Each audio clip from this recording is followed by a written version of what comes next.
President. Siya lang po ang presidente na napakatapang na magsabi ng gano'n.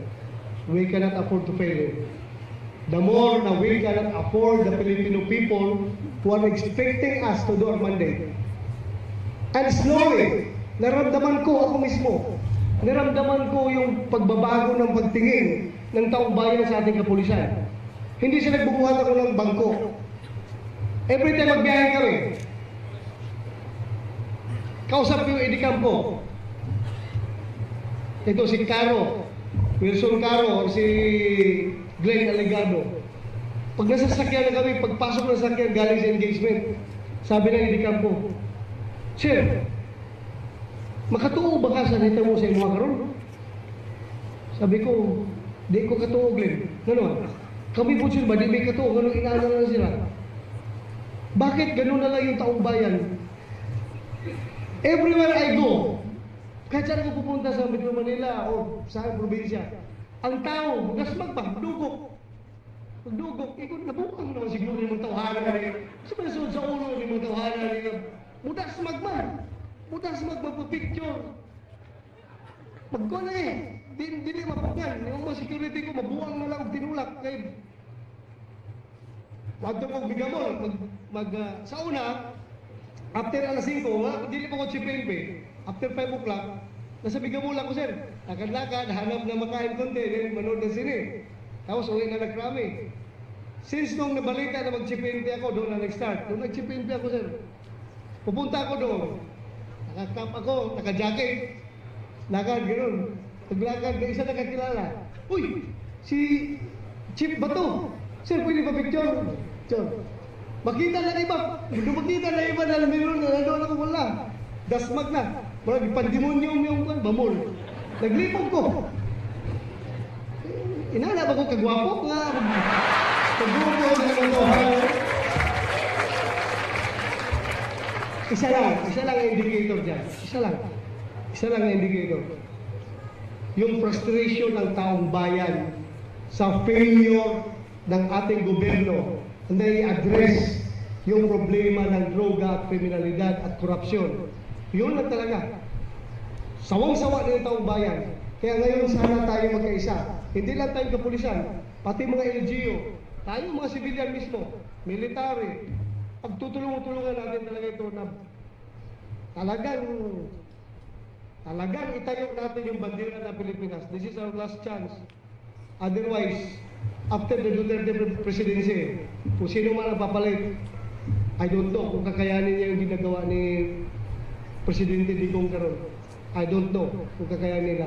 So chance na po natin ito. Tuloy-tuloy na po ang laban. Sana mananalo tayo in 6 months.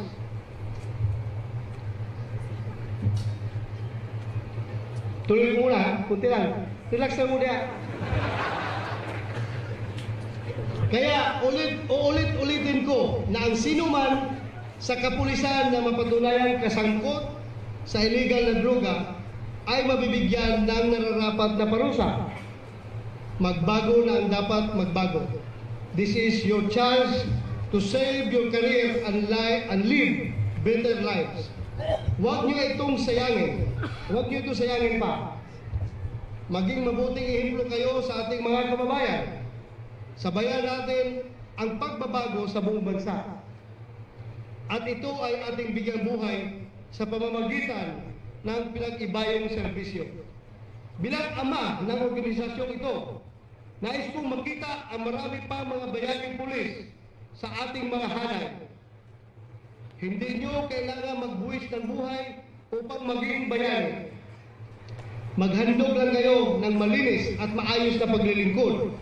Pairalin ang disiplina, magpakatatag sa gitna ng unos, maging matapang sa harap ng panganib, taas noong harapin ang anumang pagsubok at magsilbi mula sa puso. Dito palagi, puso. Sa ganitong paraan, makikiisa kayo sa hanay ng ating mga bayani. On the part of the PNP leadership, let me assure you that we continue to look into the needs and requirements of the service. Hindi lang ang pagsugpo ng krimen at illegal na droga ang nasa isip ng inyong liderato. Hangad namin ang kapakanan ng bawat miyembro ng pulisya, uniform man o non-uniform. We are not only working towards providing you with the tools you need to help you perform your functions better, but also with the benefits and privileges that will help you give your families a better and more comfortable life. For as long as you do your job well, we will support you all the way. Magtulungan lang tayo para sa sambayanan. Let us celebrate the police service 150th year with a renewal of our commitment to the police ideals of service, honor, and justice. Naway patuloy na maghari sa ating mga puso ang paglilingkod na marangal, malinis at makatarungan. Sa ating lahat, maligayang bati sa pagdiriwang natin ng 115 taong anibersaryo ng serbisyong kapulisan. Before I end, baka hindi na ako makauwi sa bahay, nakalimutan ko palang recognize yung presensya ng aking asawa. Hanggang, may first lady. Ano ka? Baligtad na po ang panahon ngayon. Hindi siya ang nagsisilo sa mga artista sa Manila. Siya ang pinagsisilusan ng mga artista. Sabi sa akin ng mga artista na pupunta sa opisina, nakakaingit naman sir at nagsisilos kami sa misis mo. Bakit siya ng pag-asawa mo? Siya ang pinagsilusan.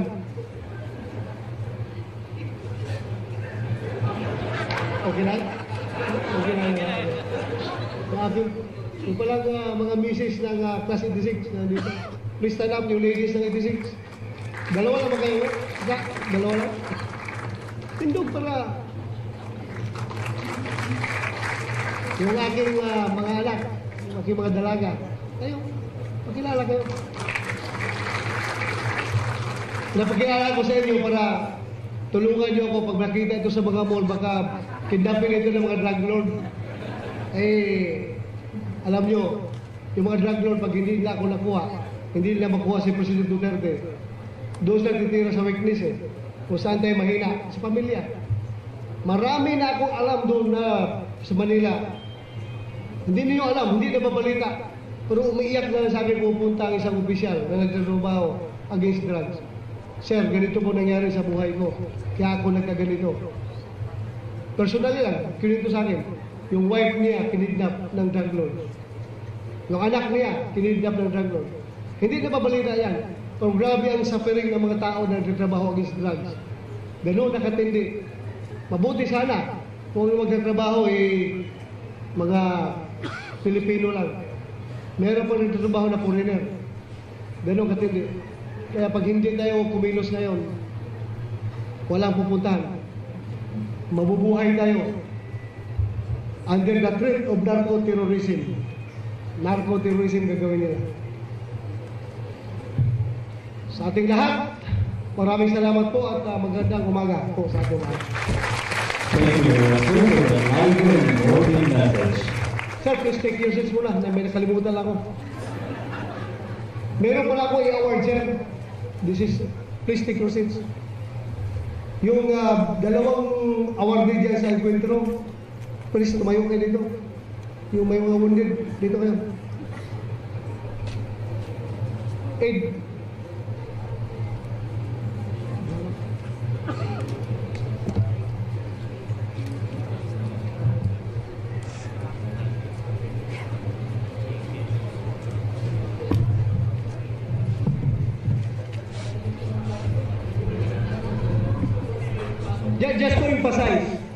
Just to emphasize, na kung tayo po, kung kami, kung ako, ay gusto na akong pamatyon itong mga polis na mga skalawag, yung mga nagabaligyang droga, nag-recycle ng droga.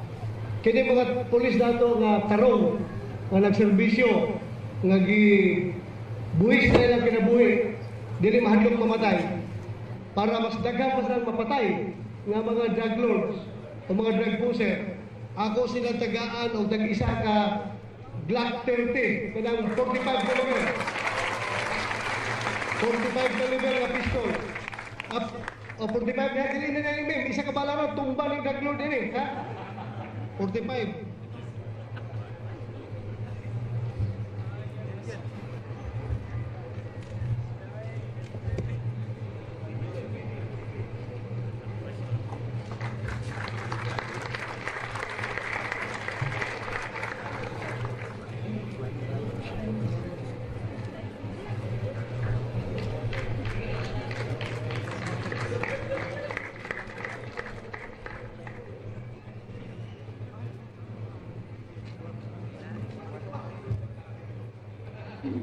At saka, ikaw pala, ito, marami pa kong globe dyan eh. Ikot pa ko mong bigay, marami kong bibigay. Dagdagan mo yung PCO of the year. Si Pugi. Pugi.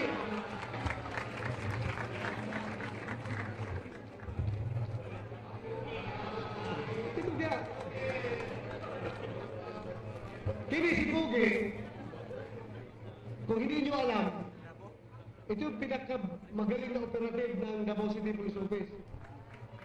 Hindi mo siya, lahat ng intelligence operation na ginagawa nito, hindi na siya nasusunog. Dahil tanawan yung mukha, di mo ginawa. Dili na ako pulis. Wala na. Kuya Upumer. Sa tinuod lang, kini si Hororan. Maunay ka itong, sa itong grupo, patayin mo. Ha? Mayroong isang malaking grupo dito, organized crime group. Nahuli na mo yung isa, napatay na mo yung isa. Nakuha yung cellphone. Pag open na mo sa cellphone, panahon pa ito ni Inday Sara. Si Mayor Inday Sara, pag open na mo sa cellphone, naa dito ang text. Kini ang ato mga target. Pakitaan ninyo ni, na tagaan tawag 200,000 pag nakuha ninyo ni. Pag open na mo sa picture ni Pugi. Oh, talaga yung malaking organized crime group yun. Picture niya, nakakalat na sa mga membro, ginatarget na siya. Kaya di ko masaya nga mo, hatag ang pasyon ko.